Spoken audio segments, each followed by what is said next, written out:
ఎంతమంది రిమైండ్ చేశారు? ఒకరికి రిమాండ్ చేశారు. ఓకే, రామ్దాస్ నాయక్. ఈ ఎఫ్ఐఆర్ లో టోటల్ 4 మెంబర్స్ ఉన్నారు. 3 మెంబర్స్ అబ్స్కాండింగ్ అని ఉన్నారు. ఓకే, అండ్ 4 మిగతా వాళ్ళకి స్టేషన్ బిల్ వచ్చింది అనుకుంటున్నాను నేను. ఒకరికి తీసుకొచ్చారు, ఇక్కడ తీసుకొచ్చారు. అయితే దాంట్లో ఈ జైల్లో ఇక్కడ రాగానే 14 days రిమాండ్, అంటే ఈ రోజుకి అయిపోతుంది. ఇక్కడ జైల్లో ఉన్నప్పుడు జారి పడ్డాడు, మెట్లపై నుంచి పడ్డాడు అని ఇక్కడ ఉన్న స్టాఫ్ మెంబరు చెప్పడం జరిగింది. ఇది ఏ రోజు జరిగింది, ఎప్పుడు జరిగింది ఈ సంఘటన? ఈ సంఘటన నాకు తెలిసి ఒక 6th 7th కంటే ఒక 4th జరిగింది అనుకుంటున్నాను. ఎప్పుడు జరిగింది ఎగ్జాక్ట్లీ నాకు ఐడియా లేదు. ఓకే, ఈ రోజు 13. ఈ రోజు 14.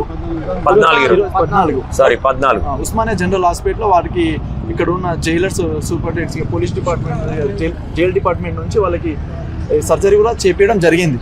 కాకపోతే ఆయన రాత్రి 11:30 గంటలకి చనిపోవడం జరిగింది. సో నేను ఇక్కడ కూడా అప్పుడు ఒక ములాఖత్కి రావడం